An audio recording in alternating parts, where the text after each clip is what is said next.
y de autoconocimiento, donde en cada espacio que opera desde este lugar estamos contribuyendo un poco más a la evolución no solamente de nuestro ser y de nuestra conciencia, sino de la humanidad, aún desde la lejanía. Porque no es tan solo la importancia de lo que hacen las grandes masas, sino de lo que cada uno de nosotros podamos hacer por contribuir a nuestra especie y a la evolución de ella. Hoy estamos aquí para tratar un tema maravilloso y es el tema del ego. Educa a tu ego. Descubre cómo realmente es ser grande, no sentirse solamente grande. Para conocer un poco del ego es necesario entender que hace parte de nuestra vida, que nosotros vinimos a tener una experiencia conciencial en el momento en que encarnamos en nuestra presencia y yo físico, pero que además de eso existe un ser evolutivo que tiene conciencia de su verdadera identidad. En el momento en que nosotros encarnamos, venimos con un sistema operativo. Nuestro yo físico opera a través de la mente. La mente es fragmentada, es dividida. Es como si nosotros acudiéramos a un espejo y ese espejo se destrozara frente a nosotros. Esas imágenes se ven fragmentadas allí y empieza un dilema de confusión. Y el sistema operativo del ser, de la conciencia, es el que está completamente pleno y tiene la certeza de la unidad. Es nuevamente verse a ese espejo sin necesidad de estar fragmentado. Un ejemplo, en las mañanas al levantarnos, si estamos operando desde nuestro ser, nos vemos reflejados en ese espejo y estamos en silencio. No hay un juicio, no hay una señalización de qué es lo que estamos viendo. No existe una oportunidad para cuestionar, simplemente nos vemos. Así opera la conciencia del ser. Cuando operamos desde la mente, que es el sistema operativo del cuerpo, nos vemos frente a ese mismo espejo y comienza a actuar de manera fragmentada. Aunque hipotéticamente sabemos que está roto, la imagen completa que se revela de nuestro físico comienza a ser cuestionada. Así comienza a operar el ego. El ego en realidad entonces es una relación entre los pensamientos constantes y repetitivos que provienen de esa mente fragmentada. Él entra a comunicarse con nosotros a través de la división. La mente hace parte del hombre, no desde el inicio de su creación. Los estudios antropológicos demuestran que el hombre comienza a pensar más allá de los 2000 años de su existencia. Antes se vivía en la época dorada, que puede reconocerse, según lo decía la Biblia, como el Edén en el Génesis, donde no había ningún tipo de necesidad, donde la pureza era vivida a flor de piel, donde no había juicio, donde no había batalla, pero luego comienza a incrementarse el pensamiento en el hombre. Y los antropólogos hablan de ese pensamiento como una sensación completamente ajena a ese hombre. Y en la imaginación empiezan a verlo como ese personaje que comienza a escuchar voces desde su interior. Esa voz que ellos pudieron haber llamado la voz de Dios en ese instante. Una voz que no entendían de dónde venía, pero que no era más que su pensamiento. Y mientras comienzan a acomodarse a ese pensamiento, empiezan a generar unas ideas. Y esas ideas les hace comprender el exterior. Y el hombre volca toda su energía para compenetrarse con ese exterior. Comienza a darle nombre a las cosas y asociarlas como parte de ellos. Y en esa conciencia del conocimiento exterior comienza a crear su propia realidad.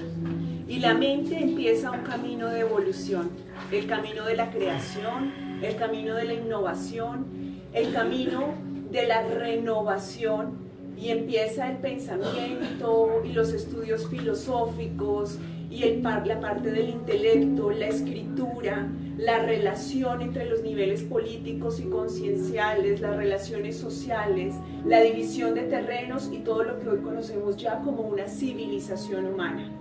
Hemos tenido que pasar por este estado fragmentado y en sí podríamos decir entonces que la aparición de la mente, contrario a lo que podamos sentir desde un aspecto espiritual, ha tenido hechos sumamente positivos para la humanidad, De hecho, la mente es la que nos permite hoy estar acá reunidos.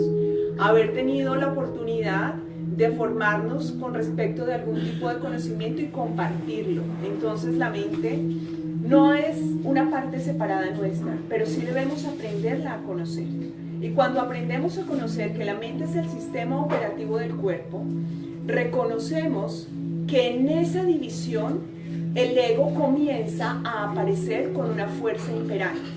Podemos vivir desde el ser, haciendo caso omiso a ese pensamiento, teniendo una plena conciencia espiritual que nos llevaría a otra dimensión. Ya no estaríamos en este lugar, sino viviríamos en un ámbito plenamente espiritual. Y es complicado, porque el pensamiento comienza a aparecer con el ego desde la niñez. Recuerden que los niños a partir de los 2 años empiezan a sentir el egoísmo, el deseo de poseer, porque ese objeto lo identifica con su yo.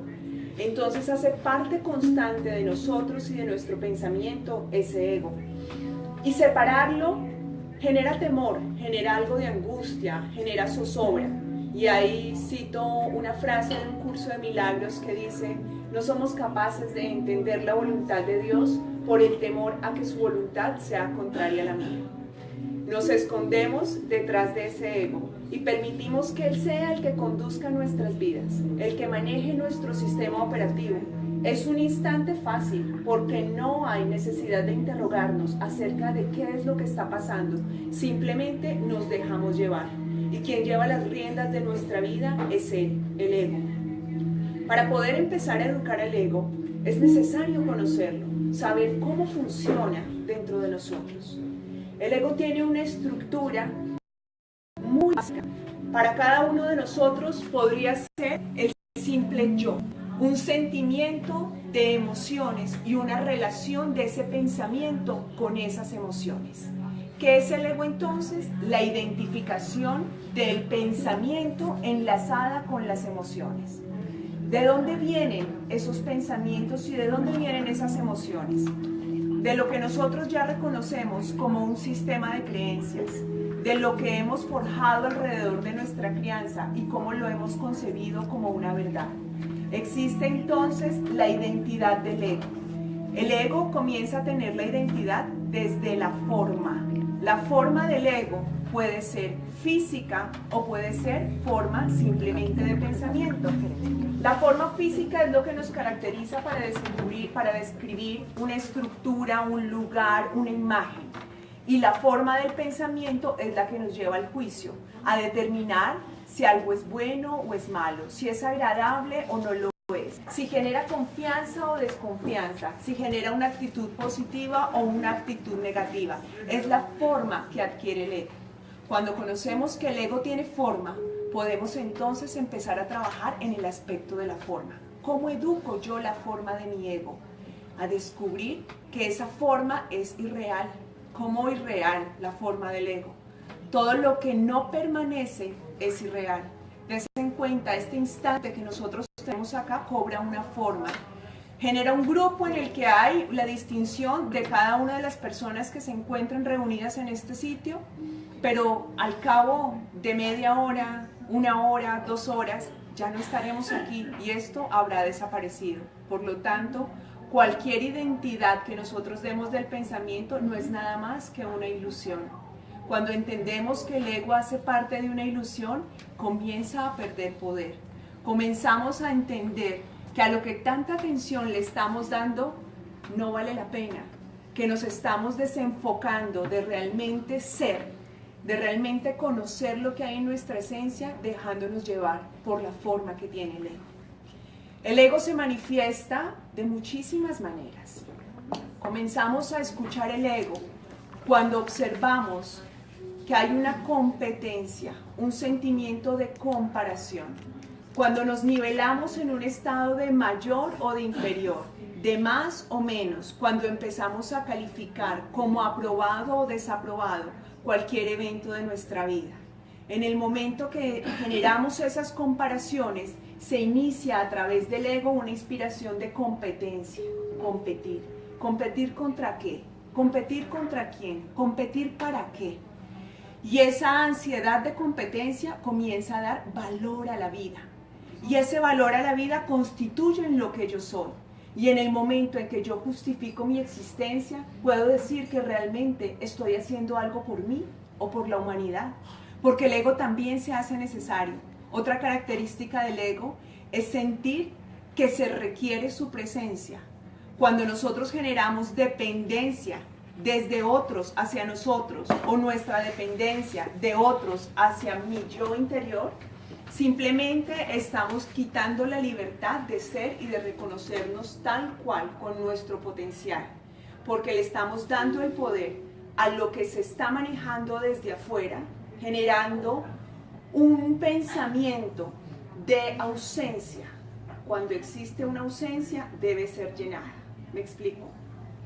Si nosotros estamos en una cancha de tenis y en esa cancha de tenis el adversario ve que el que está al otro lado se comienza a intimidar, el adversario comienza a acercarse con más fuerza y es más agresivo, porque todo espacio vacío tiende a llenarse. Y esa dependencia no es solamente el que yo necesito de alguien, sino como yo necesito que alguien llene ese espacio para demostrar mi debilidad. Aunque pareciera que el ego es fuerte, porque es lo que hemos escuchado y hemos entendido, que el ego tiene su sentimiento de plusvalía, de ser mejor que, también el ego actúa desde la parte del menosprecio, de cuánto yo no me valoro y cómo me convierto en una víctima, y es la otra cara del ego. Siendo víctima, genero una sensación de debilidad, y cuando soy débil, puedo llamar la atención y puedo conquistar y puedo manipular. Y aunque pareciera que me están atacando, cuando mi adversario en esa cancha llena ese lugar, realmente lo que está pasando es que yo estoy creando ese espacio para generar ese ataque y caer en ese sentimiento de compasión y debilidad. Es tal como pasa con la enfermedad. Cuando me enfermo, es un espacio que he dejado libre, apartándome de mi ser, de mi yo, y me entrego a mi ego, que necesita la atención del otro, bien sea de mi familia, bien sea del Estado, bien sea de un grupo social, bien sea la oportunidad simplemente de tener algún tipo de atención, así esté en un estado de soledad. Pero el ego opera de esa manera para confundirnos y nos da la sensación de victimismo. ¿Cómo educamos el ego para dejar de ser víctimas? ¿Cómo educamos el ego para enseñarle que tenemos la libertad total de estar bien con nosotros, reaccionando a esos episodios desde la conciencia? Cuando empiezo a ver que estoy cediendo mi espacio y estoy generando un vacío, inmediatamente hay un interrogante, donde me pregunto, ¿esto que estoy planteando en este momento está aportando algo dentro de mi crecimiento o simplemente le estoy huyendo a mi responsabilidad de ser yo para que otro venga y genere un dominio sobre mi vida? El ego también lucha por tener la razón.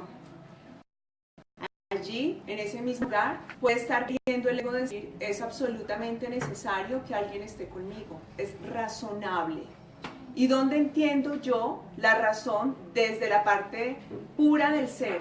Cuando esa razón se extiende desde el sentido de que lo que estoy diciendo no me involucra. No hay una relación entre el yo y la situación como tal.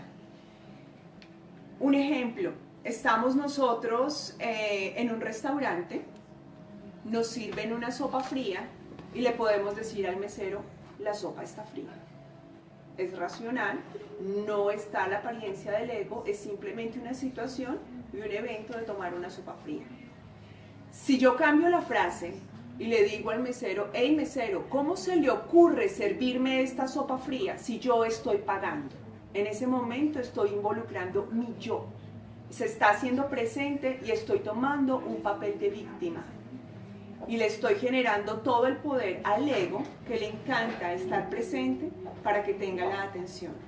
Si le doy la libertad a ese momento de no involucrarlo con mi sentimiento de yo y de simplemente presentarlo como una situación normal de la vida y no generarle ningún espacio personal, está la libertad de vivir desde el ser, donde no existe ninguna obsesión por llamar ese tipo de atención.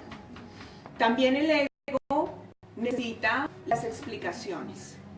Cuando estamos nosotros tratando de defender una verdad, nos involucramos de una manera tan fuerte, y sucede generalmente con las religiones, con la política, con los deportes, que empezamos a discutir de qué es mejor, si lo uno o lo otro, y generamos esa competencia, y esa competencia empieza a desatar emociones, y esas emociones desprenden como si fueran un lecho de hombres en un campo de batalla donde tienen que defenderse de una manera u otra, y empieza a actuar una competencia entre esos bandos de tener o no tener la razón.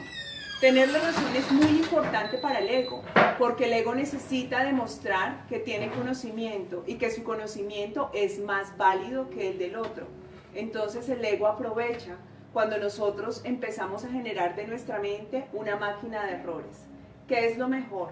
Ver el error en el otro para poder tener yo la razón. En una condición política, dos candidatos, tú estás con uno, yo estoy con otro. Decido demostrar todo lo grande que tiene mi candidato, y como sea tengo que convencerte de que mi candidato es el mejor. Y si lleváramos el estrado político y de la opinión simplemente hasta ahí, estaríamos en un espacio sano de libertad para poder elegir. Pero ya cuando el adversario no comienza a mostrar solamente sus fortalezas, sino se ampara en las debilidades del otro, simplemente está queriendo atacar para tener la razón. Y al tener la razón, siente que tiene el poder, siente que puede tener el control. Y al final, en una lucha de egos, nadie puede ganar. Todas las partes pierden. Pierden porque entre más resistencia hay, existe más persistencia. A todo lo que yo le repelo se hace más fuerte y hace parte de mí. Y no puedo tomar una decisión a conciencia ni pararme para generar un debate sano, un debate normal, calmado, con argumentos reales, sino simplemente me amparo en la debilidad del otro. ¿Cuánto nos pasa cotidianamente con nuestras parejas? El haber creído que escuchamos algo y no lo escuchamos, el estar convencidos de que se le dio la opinión de hacer algo de alguna manera y no se hizo como el otro lo estaba pensando. Ahí ¿quién aparece? El ego. Quiero tener la razón, yo quiero decirte cómo es, porque necesito enseñarte. El ego tiene un sentimiento de superioridad, él necesita saber qué es el que tiene el control. ¿Y dónde está la otra parte? Empieza a generar esa lucha, una pugna entre las dos partes, para poder considerar quién va a ser el ganador. Y ahí, vuelvo y repito, no hay ganador. Simplemente hay un desgaste, una lucha entre dos egos. ¿Cómo hacemos entonces para presentarnos ante una situación de estas con un ego educado? Cuando el otro comienza a generar la resistencia de tener la razón, yo simplemente desde la conciencia entiendo, está actuando tu ego. Y al entender que está actuando el ego del otro, elevo un sentimiento de compasión, le puedo entender, porque el ego es una enfermedad de la humanidad. El ego comienza a ser más que una enfermedad personal, una enfermedad de masas. Si nos damos cuenta del principio del ego de la identidad, ¿cuál es la identidad? En principio es un nombre, luego un territorio, luego una creencia política, luego una posesión, luego la cantidad de títulos que yo aglomero y cómo me muestro ante los demás. Esa es la conciencia del ego, identificarse con una forma. Y todos, hoy en nuestra sociedad, podríamos decir, estamos enfermos de ego, porque ¿cuántos de nosotros nos sentimos orgullosos al sacar nuestros títulos universitarios, al demostrar todas las cosas que hemos hecho? Si venimos de un país desarrollado, como nuestro país desarrollado es superior a otros países, como si venimos de un país subdesarrollado, como sea, tenemos que sacar las ventajas de ese subdesarrollo con tal de demostrarle al otro que de donde venimos y quiénes somos, parecemos mejores que ellos.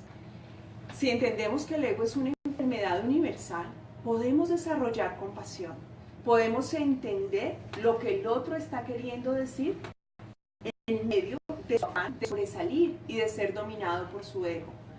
Si yo lo entiendo, no significa quedarme callado ante los errores. Puedo aportar para que se genere un cambio. Donde entiendo que esa manifestación es oportuna, si genera un cambio positivo. Si el que yo haga un aporte en esta reunión acerca de lo que estamos compartiendo hoy nos lleva al cambio y al crecimiento, entendemos que simplemente estamos permitiendo que se corrija un error. Si en cambio de esto el aporte es venir a demostrar que lo que se está diciendo es contrario a lo que yo pienso y que deseo que tú caigas en tu error, simplemente está operando el ego. La dinámica del ego es supremamente engañosa. Todo el tiempo estamos inmersas en él. Todo el tiempo estamos viviendo su presencia. Y no significa huirle al ego, significa saber convivir con él y entender cuándo está operando y cuál es su razón de esa operación. La razón del ego no es nada más que negar el yo verdadero que existe en cada uno de nosotros. Porque el ego, a través de todas sus ambiciones y consideraciones, teje tantos disfraces, teje tantas máscaras, que no permite saber en realidad cuál es la esencia de ser. Y al no saberla, triunfa, porque el ego es separación. ¿Separación de quién? Separación de mi fuente, separación de mi esencia, de mi propósito de vida en este escenario.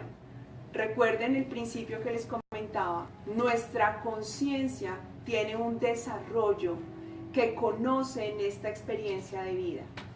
Y mientras no conozcamos cuál es, viviremos debatiéndonos entre la confusión de si estoy haciendo bien o estoy haciendo mal.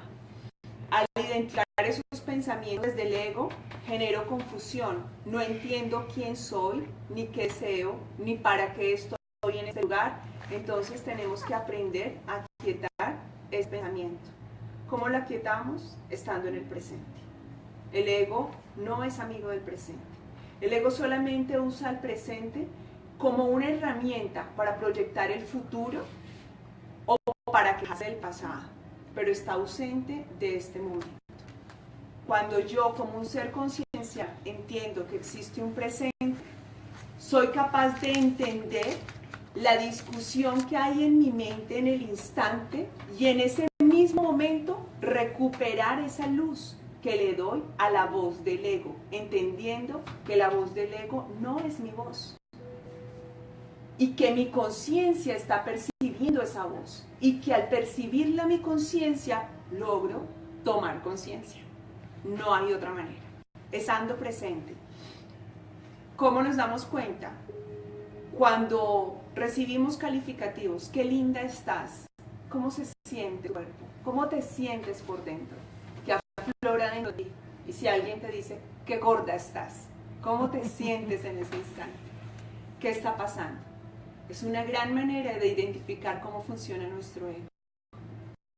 Si nosotros podemos dejarnos de esas opiniones y podemos saber exactamente cómo estamos, qué sentimos y qué somos, sin depender de cómo los otros nos ven, y sin nosotros caer en el juego de ver a los otros de esa manera, sin relacionar una estructura física con un patrón que nos ha entregado la sociedad, podemos tener libertad.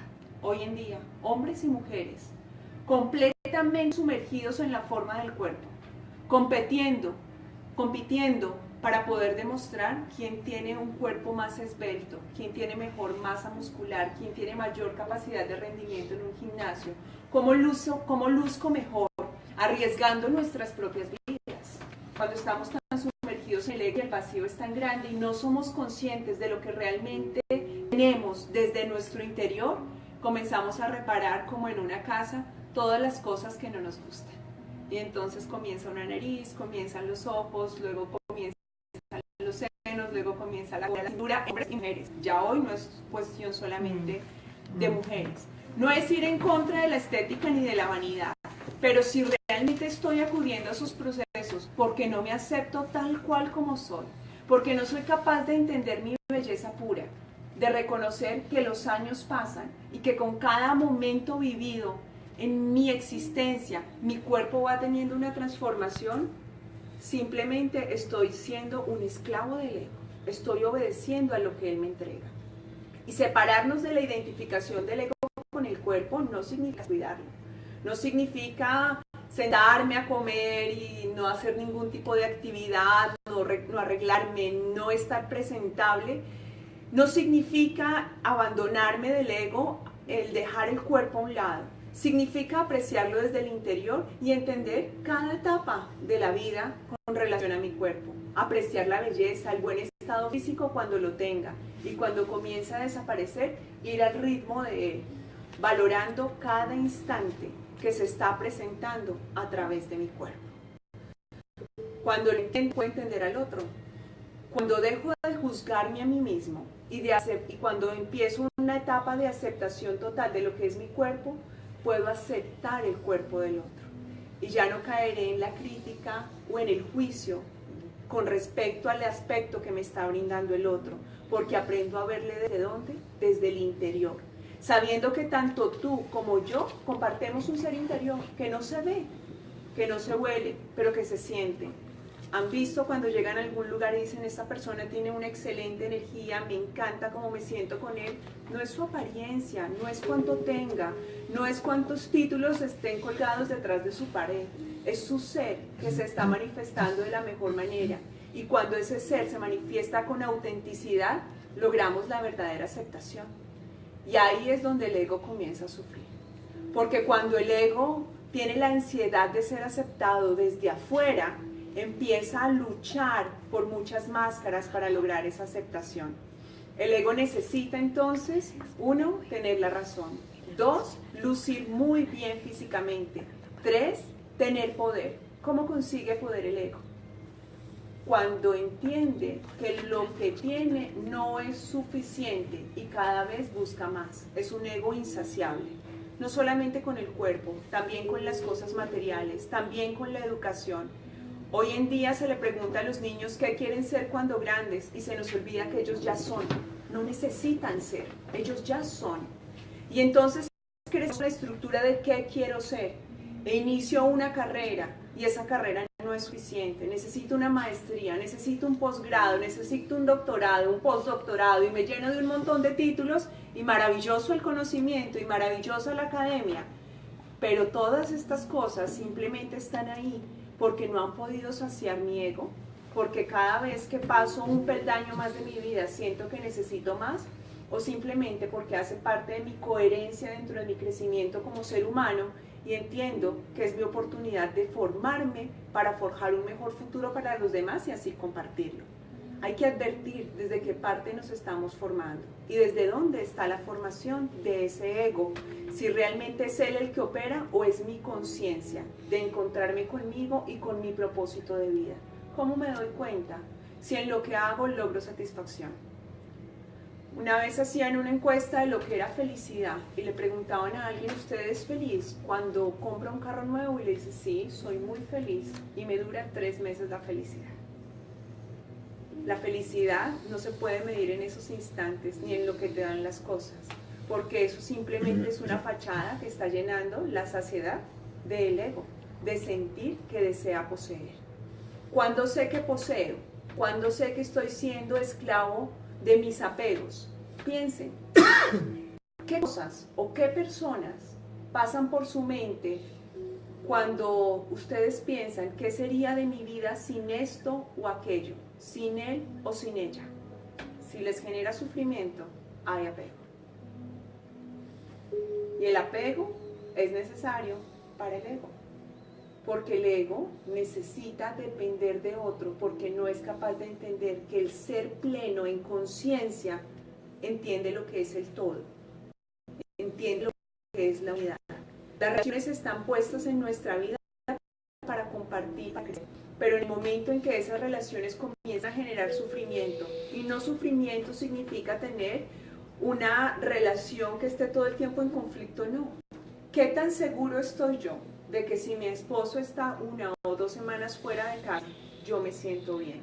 ¿Qué tan seguro estoy yo de que el ser que amo, si un día decide no amarme, aunque si no me amó, es que nunca me amó, porque el amor no termina, pero si un día se va, yo soy capaz de continuar mi vida de una manera normal y tranquila, entendiendo que son fases del crecimiento, de conciencia, de mi reconocimiento como ser?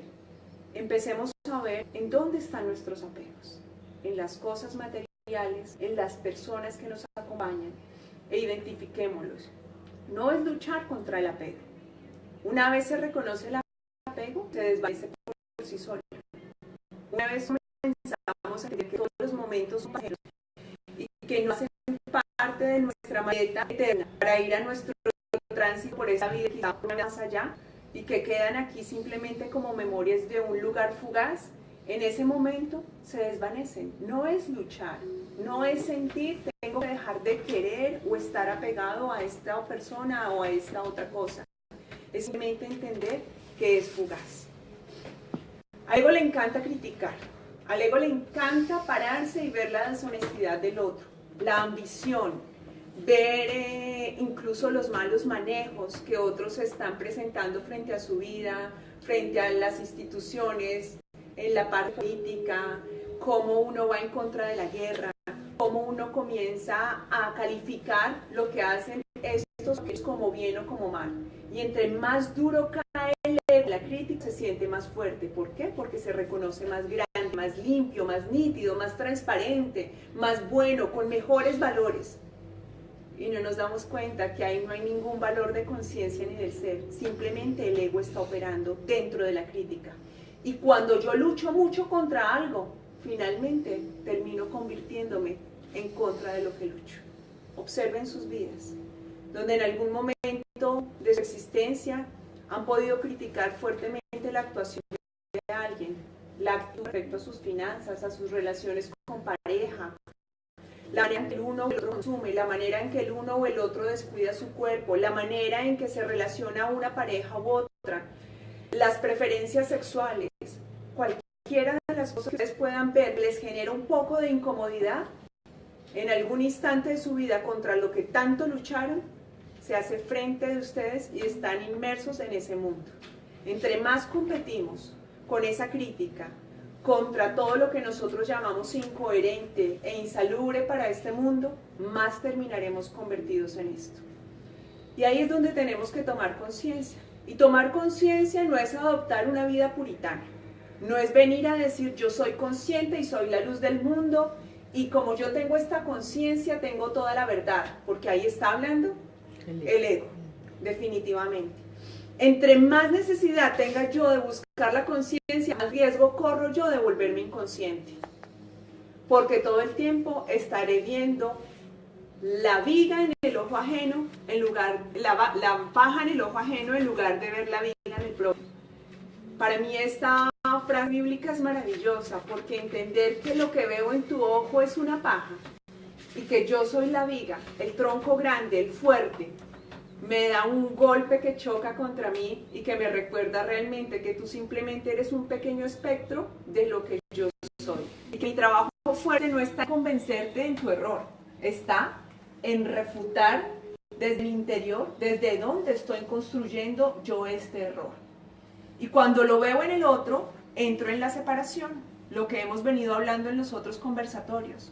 Cuando entramos en el espectro de la separación, simplemente nos estamos negando a nosotros mismos y estamos negando la posibilidad de conocernos, de entender quiénes somos, cómo yo desde mi angustia y desde mi repudio estoy reflejando sobre ti lo que más detesto de mí, cómo yo cada vez que caigo en el juego de señalarte, estoy cayendo en el juego de mi ego a negar quién es mi propio ser. Por eso el ego es tan útil, es una herramienta maravillosa, que en el momento en que nosotros la aprendemos a educar, que en el momento en que sabemos cuáles son sus características y las aceptamos, podemos entender realmente quiénes somos. El ego cae en el extremo y en el exceso de defender su verdad. Y una verdad no necesita ser defendida. Cuando nosotros hablamos de un efecto físico, pongamos la relación entre la atmósfera y la Tierra, y hablamos de cuáles son las capas de la Tierra, y alguien viene y me dice, no es correcto, yo simplemente le digo, es lo que dice la ciencia, es lo que dice el estudio de la geografía, y es así, no hay nada más que hacer. ¿En qué momento opera el ego? Cuando lo que tú me estás diciendo me molesta. Y yo le digo, es que yo sé lo que le estoy diciendo. Yo tengo la razón. Yo conozco cómo funciona. Yo he estudiado y he visto en estos libros y en aquellos y me he argumentado con muchísima información y entiendo de lo que estoy hablando, no es el que sabe de qué estoy hablando. En ese momento opera el ego. Y entonces el ego me dice, tienes la razón, pobre ignorante que no sabe de lo que está hablando. Cuando yo sé que estoy hablando desde la verdad no necesita ser debatida. No necesito hacer que alguien piense igual que yo o entre en mi nivel de conciencia porque creo que estoy más avanzado que ese ser. Porque ya he ido a 5 conversatorios, estoy haciendo descodificación, tengo mi proceso de coach de hace 6 meses, 1 año, entonces ya soy un ser absolutamente superior y tengo mi última verdad. No. Uno, todo el tiempo estoy aprendiendo. Y toda la verdad dentro del espacio conciencial y el crecimiento del hombre es relativa. Hoy, para nosotros, esto es verdad. En 50 años, 60 años, no sabemos cómo habrá evolucionado la humanidad, tendremos otra proyección diferente. Hoy la ciencia se ancla fuertemente dentro del crecimiento humano, explicando muchas cosas que nosotros no habíamos podido entender, porque la mente se ha ocupado del entendimiento de lo exterior. Nos dedicamos a estudiar algo de anatomía, saber algo acerca del funcionamiento del cuerpo y apenas estamos internándonos en el funcionamiento de nuestra mente conectada con nuestras emociones. Y ahí es donde el ego hace parte de la evolución. Si el ego hubiese estado presente en este proceso conciencial, no hubiésemos llegado a los puntos de iluminación que hoy está llegando la humanidad. La iluminación no hace parte ni de un dogma, ni de una religión, ni de salirnos de una estructura de pensamiento ya concebida, sino la oportunidad de cómo nos relacionamos desde un todo real. Esa es la verdadera iluminación, entender que somos uno y que operando como uno avanzamos juntos y también nos retraemos juntos. Y ahí viene la historia del hijo pródigo en la Biblia. Cuando el hijo pródigo un día se marcha, eso le pasó a la raza humana. Nosotros veníamos de la edad de oro, del Edén, y un día nosotros, humanos, hijo pródigo, nos marchamos de casa con nuestra mente, a mirar el exterior, a crecer en el intelecto, a averiguar la ciencia y el funcionamiento de todas las ciencias, a integrarnos con los elementos de la tierra, a generar tecnología y todo el desarrollo que tenemos. Ese es el hijo que se va. Pero hay un momento en que ¿quién? El Padre manda a llamar al Hijo, como hoy nos está llamando el Padre, diciéndonos, he aquí, vuelve a tu casa, que yo te espero y te recibo con alegría. Y él, después de vivir todo ese espacio de escasez en su progreso, en toda su gran aventura por la vida, se da cuenta de que está vacío. Y hoy el mundo está vacío. Y al entender el mundo ese vacío, regresa a casa como el hijo pródigo, como lo que estamos haciendo ahora, a reconectarse con su Padre y a descubrir su verdadera esencia, su verdadera belleza.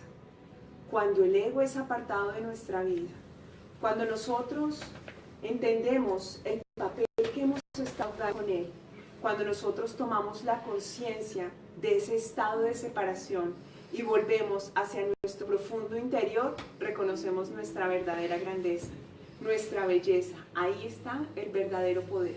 No el poder de saltos cuánticos mágicos que nos llevan a hacer cosas exorbitantes.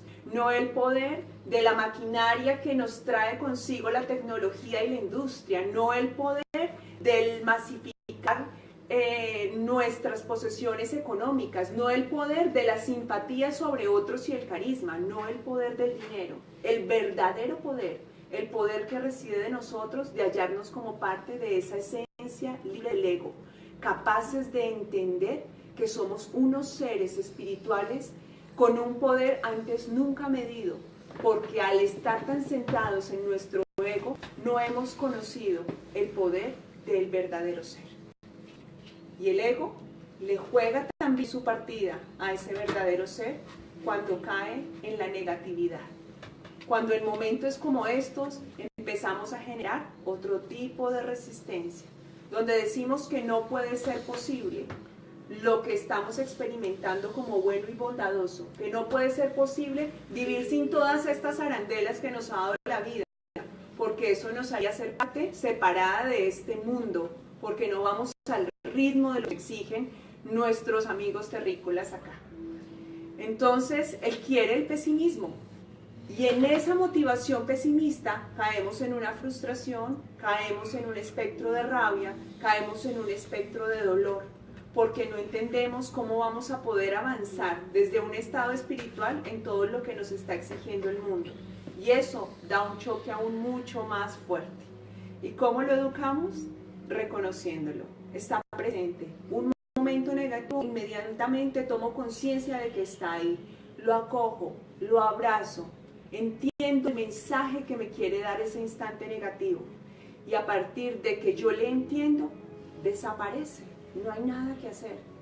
Si yo soy consciente de que todo lo que en este mundo habita es efímero y pasajero, que va a dejar de existir más allá de lo que le haya dado mi espacio de la imaginación, no tengo necesidad de apegarme a ningún pensamiento negativo ni positivo, simplemente es. Y es lo que significa vivir en la libertad sin estar atados con ese ego. Si ser espirituales significa montar en bicicleta en lugar de ir en carro al trabajo, está muy bien, estamos siendo espirituales. Pero si critico al que va en carro, que no va igual en cicla que yo, estamos operando desde el ego. Si comer saludablemente significa ser espirituales y conscientes, porque estoy cuidando mi cuerpo como un templo sagrado, no para lucir al mundo, sino porque tengo la conciencia de que esta estructura, entre mejor cuidada está, mejor responde espiritualmente, estoy bien. Si entro y señalo a aquel que no come como yo como, estoy operando desde el ego. Si estoy sintiéndome muy espiritual, porque cada día me vuelvo más en conversaciones como estas, leo más espirituales, medito, voy a un templo, hago parte de la creencia que me hace creer dentro de mi espíritu, muy bien. Pero si señalo o critico a quienes no comparten esas prácticas conmigo, estoy operando desde el ego. No caigamos en la trampa del ego, creyéndonos superiores, porque ya lo hemos educado, porque la educación del ego jamás termina. Todo el tiempo está presente entre nosotros. Y en el momento en que entendamos que ese ego ha desaparecido, es cuando comprendemos que realmente somos uno, que tú y yo somos ese reflejo, que juntos crecemos sin necesidad de mostrar ni demostrar nada, a nada ni a nadie. Hay una parábola para finalizar, un cuento de un hombre muy sabio que había alcanzado un conocimiento muy amplio de la vida y de cómo relacionarse con la naturaleza, que ahí cito una parte maravillosa de la naturaleza que había pasado. La naturaleza no tiene ego, si se dan cuenta, la naturaleza no busca aparentar a nadie, simplemente crece y es. Nosotros somos el único ser de esta tierra que tenemos la necesidad de aparentar y de luchar contra otros. Volviendo al tema del cuento de este sabio, él avanza tanto que la gente lo sigue, la gente lo aclama y entiende lo que es la sabiduría de vivir, pero ha llegado a un punto tan alto que quiere escapar de la muerte, porque siente que su experiencia de vida es maravillosa y que si él está vivo puede ayudar a otros y no vale la pena irse.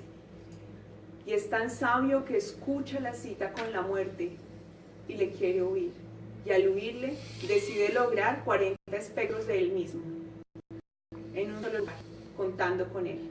Otros 39 alrededor de él. Al venir la muerte a visitarlo, se confunde y no sabe a cuál llevarse. Y se va.